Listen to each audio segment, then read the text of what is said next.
এজন্য কোরআন ধরার আগে ওযু করা শর্ত নয়।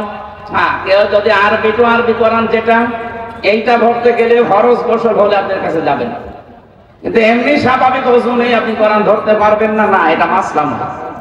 আপনি ধরবেন। এর কাছে মুসলমান কোরআন শরীফ তুলে দেয়নি, 86টা হাদিস সহ তাফসীর দিয়েছে। 3 বছরের মহিলা ওরা কোরআন শরীফ তন্ন তন্ন করছে। আমাদের মতো আনাকুন জানাকুন পড়ে না, একেবারে পড়ার মতো পড়িস, কারণ হচ্ছে শিক্ষিত মহিলা। 3 বছর পরে মুসলমান হয়ে গেছে। সাংবাদিকরা জিজ্ঞাসা করছে আপনি কি করলেন? পৃথিবীতে সবচাইতে বেশি মানুষ বাস করে খ্রিস্টান ধর্মে, এরপরে মুসলমান, আপনি সেই বড় ধর্ম বাদ দিয়ে মুসলমানদের এই ধর্ম গ্রহণ করলেন কেন? লরেন বুথ বলেছে, দেখো আমি চ্যালেঞ্জ করেছিলাম মুসলমানদের কোরআনে নাকি ভুল নেই, এই জন্য আমি নিজে একেবারে জানার মতো পড়েছি 3 বছর। 3টা বছরে আমি প্রায় 53 জায়গায় লাল দাগ দিয়েছিলাম। মনে করলাম ভুল ধরা পড়েছে, কিন্তু আল্লাহর ইশারা যেখানেই ভুল ধরে দেখি তার পরের আয়াতে ওর সওয়াব আল্লাহ আগেই দিয়ে দিয়েছে। শেষে আমার জীবনের ভুল ধরা পড়ে গেছে। আমি আর নিজের বাপ দাদার ধর্মে থাকলাম না, আমি নতুন ধর্ম ইসলামে আসলাম। আমি তামাম দুনিয়ায় ঘোষণা দিয়ে দিলাম পৃথিবীর 4,500 ধর্ম আছে, এর ভেতরে অথেন্টিক ধর্মীয় গ্রন্থ এই কোরআনে কারীম। কয়েকদিন আগে আমি যশোরের একজন হিন্দু শিক্ষক, অধ্যাপক, বিসিএস ক্যাডার, ওনারে বলেছিলাম, স্যার আপনাকে আমি জোর করি না, কোরআন শরীফ শুধু খালি পড়েন, ইসলাম মানা লাগবে না আপনার, আপনি ধর্মীয় নিজের ধর্ম বাদ দিয়ে ইসলাম গ্রহণ করবেন এটাও দরকার নেই, শুধু 3টা মাস সময় দিলাম আমাদের এই ধর্মীয় গ্রন্থ কোরআনটা বুঝে পড়েন। 3 মাস পড়ার পরে দেখি লোকটা মুসলমান হয়ে গেছে। এই জন্য আমাদের উচিত হচ্ছে কোরআনের কাছে আসা। আজকের এই তাফসীর মাহফিল এই জন্যই আয়োজন করেছে এবং এই মাদ্রাসাটার প্রতিষ্ঠাও এই কারণেই। কোরআনে কারীম যত ছড়িয়ে যাবে, যত প্রচার হবে এই দেশ থেকে, তত শিরক বেদাত আর উল্টাপাল্টা কাজ দূর হবে ইনশাআল্লাহ। আমাদের জন্য একটু আফসোস, বিশেষ করে আমার জন্য, সারা দেশে যাওয়া লাগে তো, সারা বাংলাদেশে এই একটা জায়গা কুষ্টিয়া জেলা যেখানে পুলিশ পাহারা দিয়ে গাঁজা খাওয়ায়। কি একটা জেলা গো! আর একটা জায়গা আছে বগুড়ার মহেস্থানগড়, ওখানে গাঁজা খেলেও চুরি করে খায়, আর আমাদের এখানে পুলিশ বলে খায়। এটার জন্য বিভিন্ন জেলায় জবাব দেওয়া লাগে। আর কুষ্টিয়া থেকে রংপুরে এসেছো ওয়াজ করার জন্য, আর তোমার জেলায় কি বলবো? সারা দেশ করি আপনি যে কয়মন গাঁজা না পাবেন তার চাইতে বেশি পাওয়া যায় আল্লাহর ওলির এই মাজারে। না, এটা ঠিক না। আমার মনে হয় যে মাজার ভাঙা চলছিল, এটা যে কেন ভাঙলো না, এই শিরকের আটাটা ওই সময় তুলে দেওয়া দরকার ছিল। এটা নিয়ে অনেকেই ব্যবসা করে খাচ্ছে, আমি জানি এই কথা বললে তাদের গায়ে লাগবে, এই কথা বলে না কেন? আমি আর বলতে চাই না, বিবেক যদি থাকে কাজে লাগাবে। কি বলছিলাম বলেন তো? কোরআনে কারীম শোনার জন্য আমরা যারা এসেছি, এখান থেকে আল্লাহ রাব্বুল আলামিন এই যে মাকারু শব্দের ব্যাখ্যাটা করার জন্য আমি এই পর্যন্ত আসলাম। একটু ভালো করে মিলাবে। সূরা নবল 19 নাম্বার পারা 20 নাম্বার পৃষ্ঠা 5 নাম্বার লাইনের 50 নাম্বার আয়াত, এটা তাফসীরে হাক্কানিতে পাবেন। আল্লাহ পাক বলেন, ওয়ামাকারু মাকারাও ওয়ামাকারনা মাকারাও ওয়া হুম লা ইয়াশউরুন। হে নবী, ওই মানুষগুলো কিন্তু মকর করেছিল, ষড়যন্ত্র করেছিল, আর আমি আল্লাহও ষড়যন্ত্র না, আমি আল্লাহ কৌশল করেছিলাম। এখানে শিক্ষা দেখেন, শব্দ কিন্তু এক, ব্যবহার করার ক্ষেত্রে কাফেরদের বেলায় ষড়যন্ত্র আর আল্লাহর বেলায় ষড়যন্ত্র নয়, এটা কৌশল। এই জন্য পৃথিবীতে দিন প্রতিষ্ঠার জন্য যা ব্যবহার করা হয় ওইটার নাম জিহাদ, আর দিনের বিরুদ্ধে যদি ওইটাই ব্যবহার করেন ওইটার নাম সন্ত্রাস। এই কথা বলছেন? সারা দুনিয়া যেহেতু মিডিয়া আমাদের হাতে নেই, ওরা আজ এই শব্দটাকে পুরা উল্টিয়ে ওদের কাজগুলো নাকি ভালো কাজ আর আমাদের কাজগুলো সন্ত্রাস। অথচ দুনিয়ায় সন্ত্রাস দূর করার জন্য জিহাদ লাগবে। এটা লোক নবী আলাইহিস সালামের জামানার কাহিনী। আল্লাহ আমাদেরকে শোনাচ্ছেন কেন? এই যে বললাম না 15টা বিষয় এই 15.5 বছর ওরা অলরেডি কায়েম করে ফেলেছিল, তার ভেতরে এইটা একটা। লোক নবীর জামানায় আল্লাহর একটা নিষিদ্ধ কাজ ওরা চালু করেছিল, সেটা সমকামিতা। এ দেশে অনেকে এখন এই বীজ বপন করতে চাচ্ছে। হাজার হাজার বছর আগে লোক নবীর ওই জামানায় যারা এই কাজ করেছিল, পুরুষে পুরুষে বিয়ে করা, মেয়েতে মেয়েতে বিয়ে করা, আল্লাহ রাব্বুল আলামিন এত রাগ করেছিলেন তাদেরকে, আল্লাহ গজব দিয়ে ডেড সি বানিয়ে দিয়েছেন, মৃত সাগর। বাইরের দেশে যারা যায়, আমি নিজে দেখেছি জর্ডানে, মৃত সাগর বানিয়ে দিয়েছে আল্লাহ। দূরভিসন্ধির মাধ্যমে বাংলাদেশকে অনেকে চাচ্ছে এটা যেন আল্লাহর গজবের রাষ্ট্র হয়ে যায়। এদেশে একজন মুসলমান থাকলে সমকামিতা রাষ্ট্রীয় ভাবে কায়েম হতে আমরা দেব না ইনশাআল্লাহ। ষড়যন্ত্রের এই জায়গায় আল্লাহ বলেন ও মাকার না, আমি নিজেও একটা কৌশল করলাম, অহুমলা ইয়াশউরুন, কিন্তু তারা টের পায়নি। তাদের শিক্ষা ব্যবস্থায় ষড়যন্ত্র ছিল, তাদের আদালতে বিচার ব্যবস্থায় ষড়যন্ত্র ছিল, তাদের চিকিৎসা ব্যবস্থায় ষড়যন্ত্র ছিল। ভালো ভালো ডাক্তার কিছু হলে বাইরে পাঠিয়ে দিতেন, আর আমাদের যত রোগের একেবারে জ্বর থেকে শুরু করে যত রোগ সব যাওয়া লাগবে দাদাদের দেশে। কেন তৈরি করা যায় না এখানে? এই যে 15টা ষড়যন্ত্রের কথা বলছিলাম, 1500 বছর আগে নবীজির জামানায় ষড়যন্ত্র ছিল কয়টা বললাম? 14টা। কয়টা? 14টা। পড়াশোনা করে বলছি আমাদের দেশে 15.5 বছরের 15টা অলরেডি আরম্ভ হয়ে গিয়েছিল। আল্লাহ বলেন আমি নিজে তাদের এই ষড়যন্ত্রের মোকাবেলা একটা কৌশল করেছি, কিন্তু তারা টের পায়নি। ফামাসর কাইফা কানা আকিবাতু মাকরিহিম, হে নবী একটু নজর করে দেখেন না কেন? যারা ষড়যন্ত্র করেছিল আমি আল্লাহ নিজে তাদেরকে দমন করেছি। আন্না দাম্মারনাহুম, নিজে তাদেরকে ধ্বংস করেছি। ওয়া কওমাহুম আজমাইন, এবং তাদের পুরা জাতিকে। আমি আয়াত পর্যন্ত পড়তাম না, এরপরে এর আয়াতটা বাংলাদেশের 2024 সালের 5 আগস্টের সাথে মিলে যাচ্ছে, এই জন্য পড়লাম। আমার দৃষ্টিতে মিলেছে, দেখেন আপনার দৃষ্টিতে মেলে কিনা, এরপর একটা শিক্ষা বের করবো। ফাতিলকা বুয়ুতুহুম খাওফিয়াতাম বিমা যালামু, এই ভালো করে এখানে আরবি গ্রামার যারা বসে বালাগাত মানতেক পড়েছেন কিনা? ফাতিলকা, তিলকার আগে ফা আছে, ফা অর্থ শব্দটা 19টা অর্থে আসে। আল্লাহ যেন নিজের এই আঙ্গুল দিয়ে কুষ্টিয়াবাসীকে সহ বিশ্বের বাংলাদেশের এই 64 জেলার মানুষকে দেখাচ্ছে ফাতিলকা, এই সেই বুয়ুতুহুম, তাদের ঘর। আল্লাহ বলেন এই সেই তাদের ঘর। কি তাদের ঘর? কি বাইতুন দেয়নি আল্লাহ, এক বছর বয়ুত দিয়েছেন। আল্লাহ বলেন এই সেই ঘরগুলো, একটু তাকান। খাওবিয়াতান, আমি জনশূন্য করে দিয়েছি। খাওবিয়াতান, জনশূন্য করে দিয়েছি। বিমা যালামু, তাদের জুলুমের কারণে। আপনি আগস্টের 5 তারিখের বিকাল 5টা বাজতে বাজতে দেখেন এই দেশের 64 জেলার 630টা থানায় যত জালেমের ঘর ছিল জনগণ সব মিটিয়ে ফেলেছে মাটি সব। আপনি কুষ্টিয়ার দিকে তাকান, কথা বলছেন নাম ধরা লাগবে, টের পাচ্ছেন না? এত দাপট ছিল যাদের 2 ভাই, তাদের 2 ভাইয়ের মারিয়ে দেশের মানুষ আগে ভেঙেছে। খাওয়াবিয়াটা একেবারে মিলে গেছে, খাপের খাপ মুমতাজের বাপ।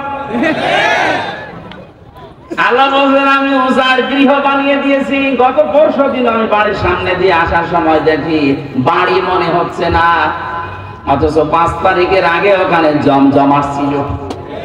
ওই বাড়িটা এখন ওজার গৃহ, মানুষ দেখছে দলে দলে যে বিভিন্ন দিকে মুখ করে পোশাক করছে। আমার একটা কথা মনে পড়ছিল, পরশুদিন 16 সালে গিয়েছিলাম হজে।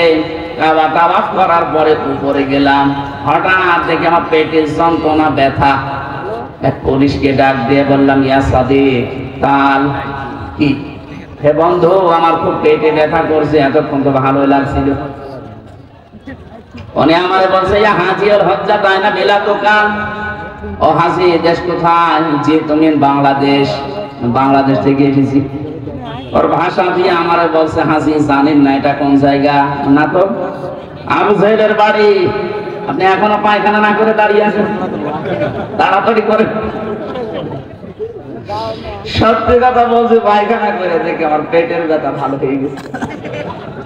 আল্লাহ আমাকে বোঝাতে চাচ্ছে, হামজা এত টাকা খরচ করে 6,500 কিলোমিটার দূর থেকে আসলে আর শয়তানের বাড়ি পায়খানা না করে ফিরে যাবা, তাড়াতাড়ি করো। ঠিক যেন আজকের এই দেশে যতগুলো জালেমের বাড়ি ছিল, আল্লাহ পাক যেন নিজে তাদেরকে জাতীয় উজাড় গৃহ বানিয়ে দিয়েছে। পরশুদিনের জাতীয় পত্রিকা দেখেছেন, ঢাকার ওই বড় বাড়িটা যেখানে মানুষ আবেগে চুমা খেত, দেখলাম অনেকে দলবদ্ধ হয়ে জামাতবদ্ধ হয়ে টয়লেট করছে। হ্যাঁ, 3-4 জন একসাথে যাচ্ছে, বিভিন্ন দিকে মুখ করে আল্লাহ বাঁচাচ্ছে। আমার মনে হয় এদের পেটে আমার মতো ব্যথা, আর কথা বলছে না। আমি খাবিয়াতান শব্দটা তাফসিরে পড়েছি, ইবনে কাসিরে। আল্লাহ বলেন, আমি এমন জনশূন্য করে দিয়েছি, এমন ওসার গৃহ বানিয়েছি। কেন জানো? তোমাদেরকে একটা শিক্ষা দেওয়ার জন্য। এবার আসেন আমাদের বিষয়। ইন্না ফি যালিকা লাআয়াতান লিকাওমিন ইয়ালামুন। অবশ্যই এর ভেতরে তোমাদের জন্য শিক্ষা আছে। লামে তাকিদ, অবশ্যই শিক্ষা আছে যদি তোমরা জ্ঞানী হয়ে থাকো। আল্লাহ আমাদের বোঝাতে চায়, আগামীতে যদি কেউ ক্ষমতার চেয়ারে বসে জুলুম করে, তার বাড়িও জাতীয় টয়লেট বানানো হবে, যেন আমরা যেন সাবধান থাকি। আর যাই করে যেন জালেম হয়ে না যায়। এই কথা বোঝেন কিছু নাকি আন্দাজে ঠিক বলেন? আল্লাহ রাব্বুল আলামিন 14টা বলতে গেলে এমনি এত রাত হয়ে গেছে, আমরা তাফসিরে যাব। সূরা বাকারা থেকে মাত্র এক আয়াতের 3 ভাগের 1 ভাগ পড়েছি, আর সূরা নিসার 41 নম্বর আয়াতটা পড়েছি। আল্লাহ রাব্বুল আলামিন এত তথ্য আয়াতের ভেতরে লুকিয়ে রেখেছে, আপনি যত টান দেবেন গবেষণা আকারে তত তথ্য ওখান থেকে পেয়ে যাবেন। আমরা আসেন তো 2 আয়াতের একটা আয়াত শুরু করছি, সূরা বাকারা 208 নম্বর আয়াতের প্রথম অংশ। আমার আজকের আলোচনার বিষয়, প্রবেশ করো। কি বললাম? বলেন। কোরআনে কারীম জানাচ্ছে, ইয়া আইয়ুহাল্লাযীনা আমানু, ওহে যারা ঈমানের দাবি করো, উদখুলু ফিস-সিলমি কাফা, তোমরা ইসলামে পরিপূর্ণভাবে প্রবেশ করো। এদিকে তাকান। এখানে সিন শব্দের উপরে যদি কেউ জবর দিয়ে পড়ে, তাহলে সালমন বাংলা অর্থ দাঁড়ায় শান্তি, আর সিনের নিচে জের দিয়ে পড়লে বাংলা অর্থ দাঁড়ায় সিলমন, মানে ইসলাম। আল্লাহ পাক এখানে শান্তির ভেতরে প্রবেশ করো বলেন নাই, বলেছে ইসলামে প্রবেশ করো। কোথায়? ইসলামে। এখন ইসলামে প্রবেশ করবেন আপনি আংশিক না পূর্ণাঙ্গ? বলেন। পূর্ণাঙ্গটা এখানে কোথায় দিলেন? এই যে পরিপূর্ণ পূর্ণাঙ্গ কোথায় আছে এখানে? আল্লাহ রাব্বুল আলামিন ছোট আয়াত কিন্তু এত সূক্ষ্ম শব্দ দিয়েছেন। এর শেষের শব্দটা দেখেছেন কাফ। ইসলামে আংশিক প্রবেশ করলে হবে না, পরিপূর্ণভাবে প্রবেশ করা লাগবে। এখন আমার প্রশ্ন, আমি যে ইসলামে পরিপূর্ণ প্রবেশ করেছি আল্লাহর এই কথা মতো, এটা আমি টের পাবো কি করে? নাকি কথা বলো না কেন? আমি যে ইসলামে পরিপূর্ণ প্রবেশ করলাম, এটা আমি টের পাবো কি করে? আপনি যদি 5টা বিষয় দুনিয়ায় দেখতে চান, যে আপনার ভেতরে 5টা বিষয় আলামত চিহ্ন এগুলো পাওয়া যাচ্ছে, সিম্পটম, তাহলে বুঝবেন আমি এই আয়াতটা দুনিয়ায় মেনে চলছি, পুরা ইসলামের ভেতরে আমি পরিপূর্ণভাবে প্রবেশ করে ফেলেছি। এখন নিজের সাথে মিলাবেন। 1 নম্বরে আমি ইসলামে প্রবেশ করার প্রথম আলামত সিম্পটম হচ্ছে আত্মসমর্পণকারী হওয়া লাগবে। কি হওয়া লাগবে? খুব সূক্ষ্ম শব্দ এখানে আছে, কিন্তু ভালো করে শুনবেন। আত্মসমর্পণকারী হবেন 1 নম্বরে। 2 নম্বরে আপনার ইখলাস আসবে ভেতরে। 3 নম্বরে বিশুদ্ধ আকীদা তৈরি হবে আপনার। 4 নম্বরে চরিত্র হবে উন্নত।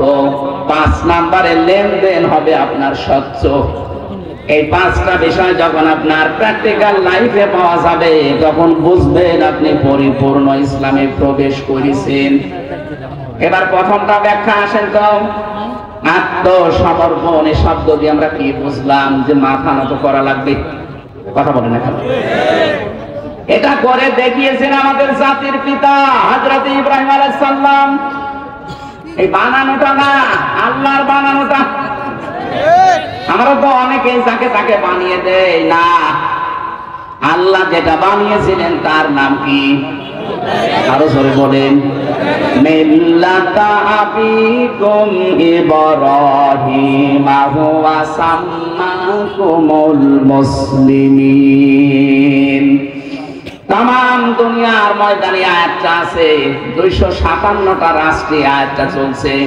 আল্লাহ পাক বলেন তোমাদের মুসলিম জাতির পিতা ইব্রাহিম, কারণ তিনি তোমাদের নাম রেখেছেন মুসলিম। বাবা হিসাবে তিনি আমাদের নাম রাখলেন সন্তানের কি? আরো জোরে বলেন। কি সুন্দর একটা নাম রেখেছেন, আত্মসমর্পণকারী। বাবার 11টা দায়িত্ব পালন করা লাগে। সন্তান শুধু জন্ম দিলেই বাবা হওয়া যায় না। 11টা দায়িত্বের প্রথম নাম্বারে তার একটা অর্থবোধক নাম দেওয়া লাগে। এদেশে বহু বাবা আমরা দেখতে পাচ্ছি, বহু মা এমন আছে খালি জন্মিয়ে ছেড়ে দিয়েছে, এমন নাম দিয়েছে কি হিন্দু না মুসলমান। আমি কি বেশি বললাম? এরকম নাম দেশে নেই? আপনি নামটা রাখবেন অর্থবোধক। কিয়ামতে আল্লাহ যখন বিচারের কাঠ গড়ায় কিছুই পাবে না, আপনার নামটা দেখবে। আজকের প্রধান অতিথির নাম জাকির হোসেন। জাকির মানে জিকিরকারী। বিশ্বনবীর একজন নাতির নাম ছিল হুসেন। এই অর্থবোধক, অর্থ দেখে দেখে আপনি নাম রাখবেন, ওর প্রভাব তার জীবনের উপরে পড়বে। কারণ যদি আসাদ থাকে, আসাদ মানে সিংহ বাঘ, তার চরিত্রের ভেতরে সাহসিকতা ফুটে উঠবে। কারণ নাম রেখে দিয়েছেন কুকু। নাম কি? ওর দাদি বুড়ো মানুষ বসে কুকুর। এদিকে আমরা এখান থেকে শিক্ষা পেলাম, বাবা হতে হলে, মা হতে হলে 11টা কাজের প্রথম কাজ সন্তানের নাম রাখা লাগবে, অর্থবোধক। কথা বুঝতেছে? কিয়ামতে আল্লাহ কিছু যখন পাবে না মাফ করার জন্য, তখন বলবেন নাম। নামের খাতিরে আল্লাহ অনেককে মাফ করে দেবে। তাই বলে আবার হাউ আঙ্কেলের মতো নাম হলে সমস্যা। কি আঙ্কেল? How uncle. নবীর নামের বদনাম করে ফেলেছে শয়তান। একটা আলেমের সাথে বিয়াদবি করার কারণে আল্লাহ তাকে এত অপমান করেছে। বাংলাদেশে এত অপমান কেউ হয়নি। এখন সারা দেশে ওর নাম হাউ আঙ্কেল আর 3 ইঞ্চি। আর কি নিচে নামবে? হযরত ইব্রাহিম আলাইহিস সালাম তিনি আত্মসমর্পণ করেছিলেন। তাকান, আমাদের ওইভাবে করা লাগবে।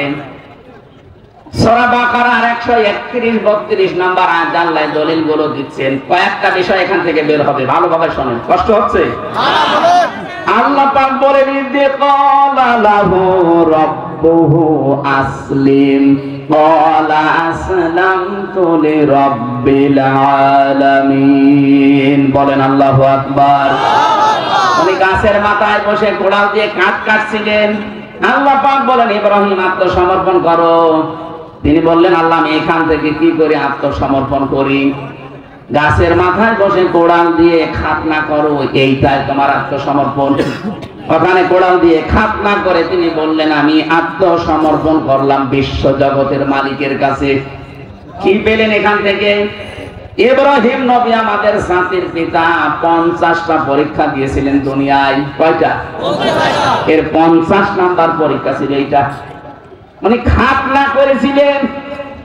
আধুনিক বিজ্ঞান আজ এই শব্দটা নিয়ে, এই বিষয়টা নিয়ে গবেষণা চালিয়ে দেখেছে স্বাস্থ্যসম্মত এবং শরীরকে সুস্থ রাখার জন্য খাতনা অনেক জরুরি।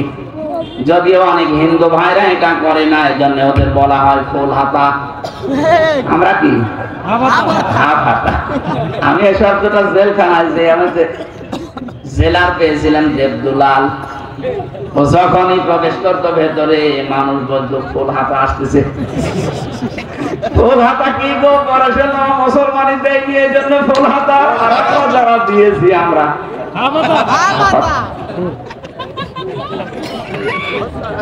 শেষ পর্যন্ত ইব্রাহিম আলাইহিস সালামের এই সুন্নাতটা আমরা মুসলিম জাতি হিসাবে দাবি করলে সুন্নত মনে করে মানি। ওনারা যারা মানেন না ওনাদের বিভিন্ন রোগ হয়ে যায়। এই জন্য শিক্ষিত ধর্মীয় যারা আছে হিন্দু দেখবেন, আমি দেখেছি তাদের খোঁজ খবর নিয়ে ওরা গোপনে মুসলমান ডাক্তারের কাছে যে মুসলমান দিয়ে দেয়। আমার যেহেতু ওই বিষয়টা না, আমার বিষয় ছিল ইব্রাহিম নবী আত্মসমর্পণ করেছিলেন। যেখানে আল্লাহ বললেন আত্মসমর্পণ করো, কি করে করবো, খাতনা করো, তাই করেছিলেন। তার মানে আপনি ইসলামে প্রবেশ করেছেন, এটার আলামত আল্লাহ যা বলে আপনি তাই। আপনার মন মতো আর কিছু করতে পারবেন না। যদি করেন তাহলে ইসলামে এখনো পরিপূর্ণ প্রবেশ। বলেন বলেন। হযরত ইব্রাহিম এবার সন্তানদেরকে ডাক দিলেন, আওয়াসা বিহা ইব্রাহিম বানিহি ওয়া ইয়াকুব ইয়া বানিয়া ইন্নাল্লাহা আসফা লাকুমুদ-দীন ফালা তামুতুন্না ইল্লা ওয়া আনতুম মুসলিমুন। রব্বুল আলামিন বলেন, হযরত ইব্রাহিম তোমাদের জাতির পিতা এবং ইয়াকুব কি করেছিল জানো? আত্মসমর্পণ কি করে করা লাগে দেখো।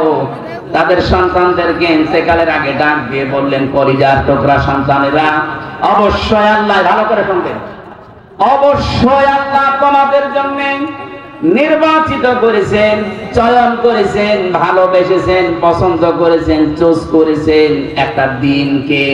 কাকে? আরো জোরে বলেন, আরো জোরে। দিন মানে রাতের পরে যেটা আসবে। বলেন, 4,500 দিন আছে এই দুনিয়া। এখন জাতিসংঘের আন্ডারে এখন 195টা দেশ আছে। বাকি দেশগুলো স্বাধীন পরাধীন মিলে এই জন্য জাতিসংঘের আন্ডারে আসে নাই। কিন্তু পৃথিবীর মানচিত্রে রাষ্ট্রের সংখ্যা 257টা। 4,500 দিন ধর্ম চলছে তামাম দুনিয়ায়। আল্লাহ পাক বলেন, দিন কি জানো? ইন্নাদ-দীনা ইনদাল্লাহিল ইসলাম। বলেন আল্লাহু আকবার। সূরা আলে ইমরানের 19 নম্বর আয়াতে আল্লাহ দলিল দিয়েছেন, আমার কাছে দিন বলতে একটাই, তার নাম ইসলাম। তার নাম কি? ইসলাম। আমাইয়াবতাগি গায়রাল ইসলামি দীনান ফালা ইউকবালা মিন। ইসলাম বাদ দিয়ে পৃথিবীর কোন দিন দিয়ে 4,500 দিন আছে, যে কোন দিন দিয়ে কেউ যদি আল্লাহকে পেতে চায়, ফালা ইউকবালা মিন, ওর জীবনের কোন কিছু আল্লাহ কবুল করছে না, করবে না। বাংলার মুসলমানের এখান থেকে রেকর্ড হচ্ছে, কালকে সারা দুনিয়া ছড়াবে বিভিন্ন ভাষায়।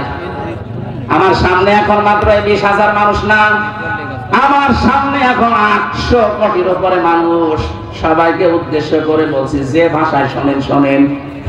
4,500 ধর্মের কোন ধর্ম দিয়ে তার মালিক পর্যন্ত যাওয়া যাবে না। যদি স্রষ্টা পর্যন্ত যেতে হয়, ইসলাম নামক দিন লাগবে। আমাদের সৌভাগ্য এই, আমরা কিচ্ছু না পাই, অন্তত দিন হিসাবে ইসলাম পেয়েছি। বলেন, একেবারে শুরু থেকে শেষ পর্যন্ত দিন মানা লাগবে ইসলামকে। এবার আসেন তো, একটা পরিবার থেকে শুরু হয়। একটা মানুষ বিয়ে শাদী দিয়ে তো পরিবার গঠন করে। ভালো করে সূক্ষ্মভাবে বুঝবেন, পরিবার থেকে যখন দিন শুরু হচ্ছে, দিন মানে, আরো জোরে বলেন, পরিবারে ইসলাম নেই। আরো জোরে বলেন, পরিবারে ইসলাম কি? এই যে যারা বিবাহ শাদী করতে চান, পরিবারে ইসলাম হচ্ছে বরযাত্রী খাওয়া জায়েজ নেই, ওলিমা করা লাগবে। আপনি তো দিন নেওয়া লাগবে মুহাম্মদ রাসূলুল্লাহর কাছ থেকে। তিনি জীবনে যতগুলো বিয়ে করেছেন কোনদিন বরযাত্রী নিয়ে 200-300 জন গেছে মেয়ের বাড়িতে? কথা বলে না কেন? তিনি যত বিয়ে করলেন প্রতিটি বিয়েতে তিনি করেছিলেন অলিমা, নিজের বাড়িতে মেয়েদের লোক নিয়ে এসে খাওয়িয়েছেন। কিন্তু বাংলাদেশ সহ বিশ্বের বহু জায়গায় আমি দেখতে পাচ্ছি এই দিনটা আজ পরিবারে নেই। কথা বলে না কেন? কুষ্টিয়াতেও নেই। এখানে বহু মা বাবা বসে আছে, ওরা ছেলে বিয়ে দেওয়ার সময় মেয়ের বাড়িতে আরো 200-300 জন নিয়েছে মরণের খাওয়া খাচ্ছে। আরে এই যে বরযাত্রী, 1 নম্বর কথা, এই সিস্টেম বন্ধ করা লাগবে, যেহেতু ইসলামে নেই। আপনি অলিমা করবেন যতটুকু সামর্থ্য আছে বাপ দাদা, আর আপনার নিজের মেয়ের বাড়িতে থেকে আরো দরকার 100-150 মানুষ নিয়ে আনবেন। নিজের বাবার বাড়ি থেকে 150-200-400 মানুষ আপনি নিজের বাড়িতে অলিমা করে খাওয়াবেন। এটা দিন, এই দিন এখন থেকে চালু করা যায় না। আজকে থেকে সিদ্ধান্ত নেওয়া লাগবে, জীবনে আর বরযাত্রী যাব না, অলিমায় যাব। আপনারা রাজি হচ্ছেন আমি জানি, অনেকের লস হয়ে যাবে। আমি বারবার বলছি, কারণ আমার 3টা মেয়ে, আমার তো ঝামেলায় পড়া লাগবে। আরে ভাই, ইসলাম তো বলা যাবে নাকি? আমার তো একটু সমস্যা হয়েছিল বিয়ের সময়। আসলে আমরা তো গ্রাম্য মানুষ, ওই সময় তো বুঝতাম না। আমি তো 7-8 জন নিয়ে গেছি মাত্র, খুব বেশি কষ্ট আমার শ্বশুরের হয়নি। আমার 3টা মেয়ে, এখন যদি অলিমার ফতোয়া না দিয়ে আবার এই বরযাত্রী চালায়, আমার কত ক্ষতি হয়ে যাবে। আমার বাঁচার জন্য হলো না, এই মাসলাটা বললাম, যাদের দিন মানার ইচ্ছা আছে ইসলাম হিসাবে পারিবারিক জীবন থেকে মানা লাগবে। কথা বলেন না কেন? আজকে থেকে যারা বললেন যে না আর বরযাত্রী যাব না, সত্যি মানতে পারবেন তো? এটা রেকর্ড হয়ে এই যে কালকে ছড়াবে, যদি মানতে না পারেন আবার বরযাত্রী 2-3টি রান সাজছেন, কুষ্টিয়ার বদনাম হয়ে যাবে। আমি আশা করছি এই সুন্নাতটা, এই দিনটা কুষ্টিয়া থেকে আরম্ভ হবে ইনশাআল্লাহ। আমরা এখন থেকে বরযাত্রীতে নেই, আসি কিসে? অলিমায়। বলেন বলেন, অলিমা হয় মেয়ের বাড়িতে না ছেলের বাড়িতে? এবার দেখেন আপনার ইমান কি বলে। মেয়েরা যারা এসেছেন দিন হিসাবে আপনার পরিবারে, যখন বিয়ে করে আসবে স্বামীর বাড়িতে, কিভাবে দিন মানবেন? শুধু নামাজ পড়া, রোজা রাখার, কালো বোরকা পরাই দিন না। তিরমিজি শরীফ, আল্লাহর নবী বলেন, ইদা নাযারা ইলাইহা সাররাতুহু, স্বামী যখন বাইরে থেকে এসে তোমার দিকে তাকাবে, তখন অভ্যর্থনা জানাবে স্বামীকে, খুশি করার জন্য, আনন্দ দেওয়ার জন্য যা লাগে তুমি তাই করবে। দরকার হয় কাপু কুপু দেবে। স্ত্রী হিসাবে স্বামীকে কাপু কুপু দেওয়া জায়েজ নেই। আজ পারিবারিক জীবনে এই খুনসুটিটা নেই, এই জন্য হাজারো পরিবারে পুরুষ মানুষ বাইরে লাইন করে। আরো বলে,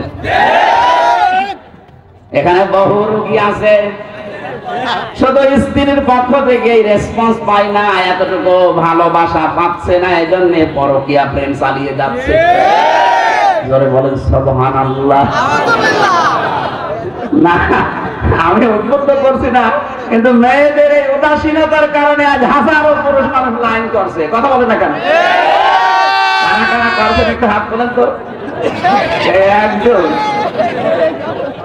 না, এটা ঠিক আছে।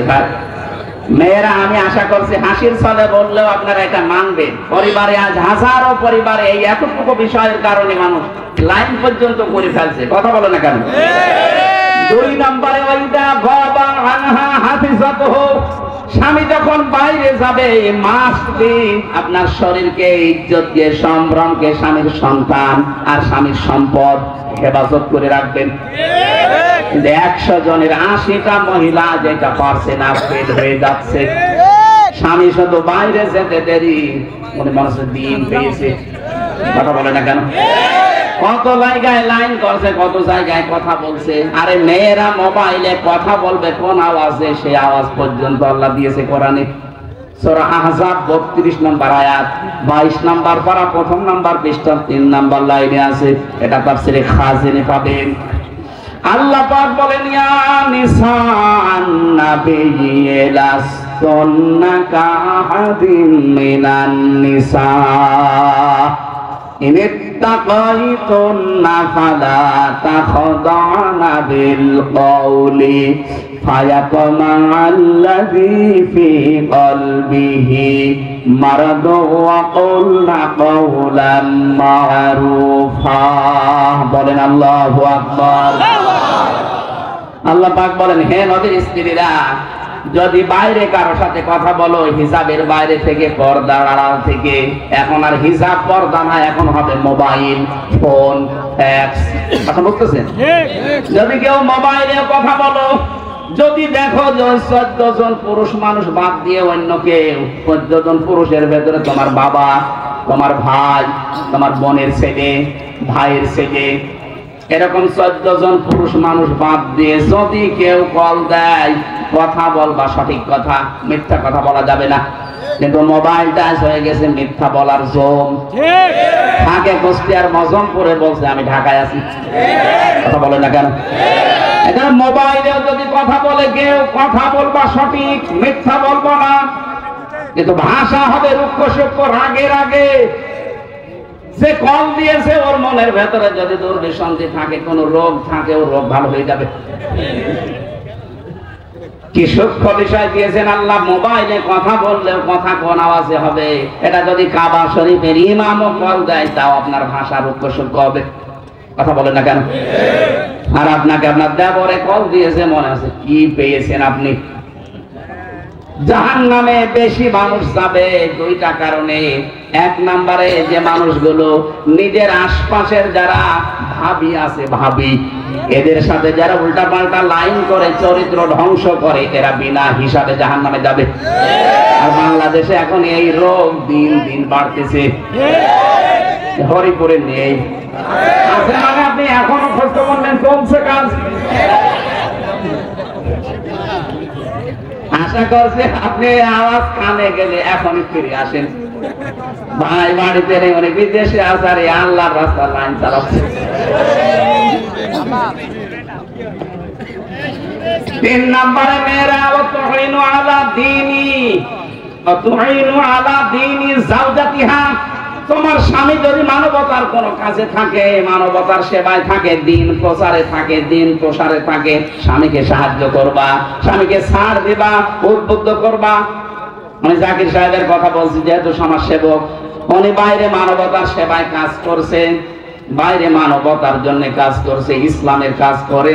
ওনার স্ত্রী যদি নেককার হতে চায়, দিন মানতে চায়, ইসলামে প্রবেশ করতে চায়, স্বামীকে ছাড় দেওয়া লাগবে, সময় দেওয়া লাগবে, উদ্বুদ্ধ করা লাগবে। এটা নেককার মহিলার গুণ। যদি সবসময় জ্ঞান করে কি করো তুমি, আপনি নামাজ পড়ে রোজা রেখে কালো বোরকা পরে জাহান্নামে যাবেন। 3 নম্বর পয়েন্ট, তুইনু আলা দীনি যাওজাতিহা। স্বামী যদি দিনের কাজ করে, মানবতার কাজ করে, সেবা করে, তাকে ছাড় দেবা, উদ্বুদ্ধ করবা, সময় দিবা, যাতে ঘরে বসে বসে ওই কাজের সওয়াব তুমি পেতে থাকবা। সুবহানাল্লাহ বলতে পারো? কোন মানুষ যদি সুস্থ অবস্থায় ইবাদত কন্টিনিউ করে, প্রতিদিন মনে করেন আপনি সুস্থ অবস্থায় আয়াতুল কুরসিটা পড়েন, যেমন অসুস্থ হয়ে গেছেন আর পড়তে পারছেন না, যখন অসুস্থ যদি 10 বছর থাকেন, 10 বছর আয়াতুল কুরসি পড়ার সওয়াব পেতে থাকবেন। এজন্য সুস্থ যতদিন আছেন ইবাদত বন্দেগীতে থাকবেন। অসুস্থ হয়ে গেলে যেন ওটা জারি থাকে, বন্ধ হয়ে না যায়। জোরে বলেন সুবহানাল্লাহ। 4 নম্বরে, স্বামী যেটা আদেশ করে ওটা যদি জায়েজ হয়, স্বামী যেটা আদেশ করে ওটা যদি জায়েজ হয়, তোমার জীবন থাকতে ওটা মানা লাগবে।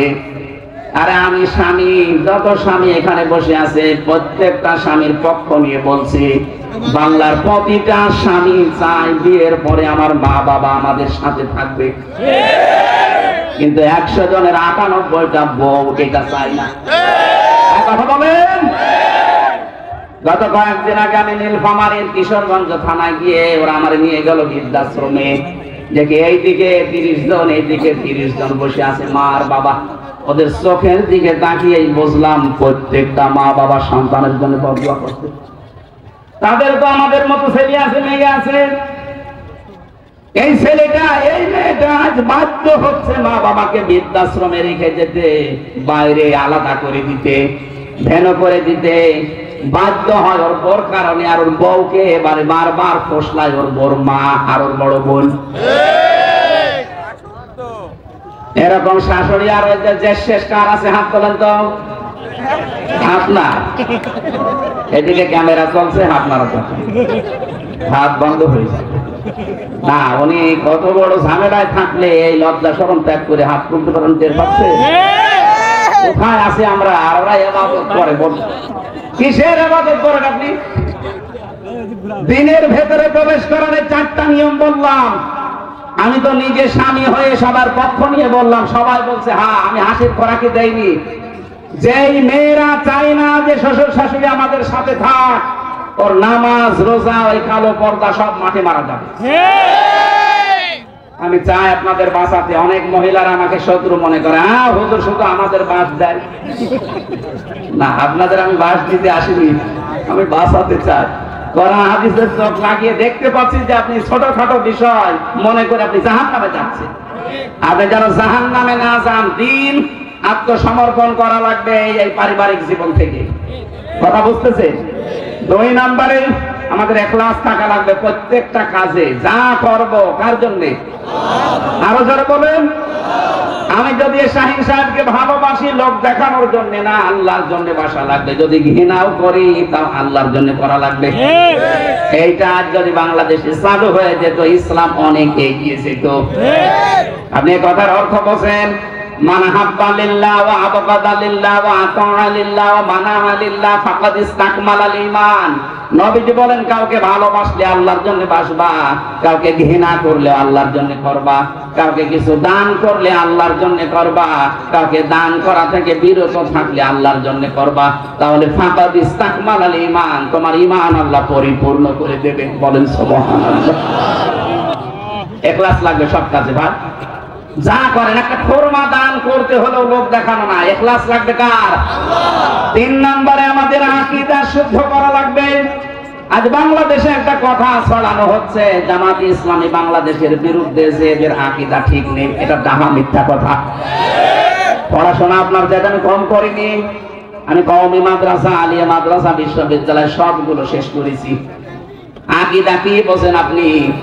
যে মজলুম একটা দলের উপরে আকীদার দোহাই দিয়ে এদের উপরে দোষারোপ করেন, একটা মিথ্যা তহমত লাগাচ্ছেন, কিয়ামতে আপনি আসামি হয়ে যাবেন। আকীদার বিষয়ে কারো সাথে কোনো মত পার্থক্য নেই। হ্যাঁ, কিছু মাসলা মাসাইলে পার্থক্য থাকতে পারে, এটা ইমামদের ভেতরে ছিল। যারা মুজতাহিদ, যারা গবেষক, তারা যদি গবেষণা করতে গিয়ে কোনো বিষয় ভুলও করেন তাও একটা সওয়াব পাবে, আর যদি ঠিক হয় ডবল সওয়াব পাবে। আপনি নিজে কোনো চিন্তা ভাবনা করেন না, ছাতা কেউ করতে গেলে তার পাশে লেগে থাকেন সবসময়। কথা বলে না কেন? এগুলো ছোট মনের পরিচয়। আজ যাদের বলা হচ্ছে এদের আকীদা ঠিক নেই, কি আকীদা আপনার? একটু ফাঁসির দড়িটা গলার কাছে নিয়ে দেখেন তো কেমন আকীদা, দেখবো আপনার। 4 নাম্বার, আমাদের উন্নত চরিত্র তৈরি করা দরকার। আর এটা তৈরি করতে হলে মুহাম্মদ রাসূলুল্লাহর বিকল্প আর কেউ নেই। 5 নাম্বার, লেনদেন সত্য থাকতে হবে। আজ অনেক মানুষ আছে দেখতে মনে হয় ভালো মানুষ, কিন্তু কোন দোকানে যদি বাকি করে খায় জীবনে ওই দোকানের সামনে দিয়ে যেতে চায় না। একটা মানুষ কতটুকু স্বচ্ছতার লেনদেন দেখে বুঝবেন আপনি। নবীজি বলেন, কাউকে দায়িত্ব দেওয়ার আগে আমি 8-10 দিন, 15 দিন, 20 দিন, 1 মাস লক্ষ্য করতাম যে লোকটার লেনদেন কেমন। আজ যদি বাংলাদেশে যারা দায়িত্ব দেওয়া হয় রাষ্ট্রীয়ভাবে, যদি এইটা খেয়াল করে দেখতাম, এই দেশে দুর্নীতি চুরি বন্ধ হয়ে যেত। নৈতিকতার মানে চারিত্রিক উন্নতি, এই যে আকীদার কথা যাদের বলা হয়, ইসলামিক অর্থনীতি, যেটা অর্থনৈতিক বিষয়গুলো কেউ যদি ওলির দাবি করে, বাংলাদেশে ইসলাম প্রতিষ্ঠার কাজ যারা করে তাদের চরিত্র সবচাইতে উপরে আছে। ইসলামী অর্থনীতি যেটা টাকা পয়সার লেনদেন, এটা যদি এই দেশে একামতে দিন যারা কায়েম করতে চায় তাদের চাইতে উন্নত চরিত্র আজও কেউ যেতে পারেনি, আমার মনে হয় পারবেও না। আপনি কিসের আকীদা? আকীদা প্রশ্ন তুলে আন্দাজে মিথ্যা তাদের নামে তহমত দিন, এটা বন্ধ করবেন না, এতে আসামি হয়ে যাবে। 1 নম্বরে গেল এই 5টা। এবার দ্বিতীয় শব্দে আছে 8টা, তৃতীয় শব্দে আছে 11টা, চতুর্থ শব্দে আছে 22টা, পঞ্চম শব্দে আছে 27টা। এতগুলো বিষয় একটা একটা করে 12টা পার হয়ে গেছে। আমি এত রাত পর্যন্ত আর পারবো না। কালকে মাহফিল ডবল আছে, মাপ চাচ্ছি। আগামী থেকে আসলে একটা করে মাহফিল নিয়ে হাফিজ জোর করে ডেটটা নিয়েছে। যারা বসে আছে এরা ঘুমাবে, আমারও ঘুমানো লাগবে। ফজরের নামাজ তাহাজ্জুদ আছে, সকালে আবার যাওয়া লাগবে সেই ঝিনাইদহ। আজকের মতো শেষ করে দিচ্ছি।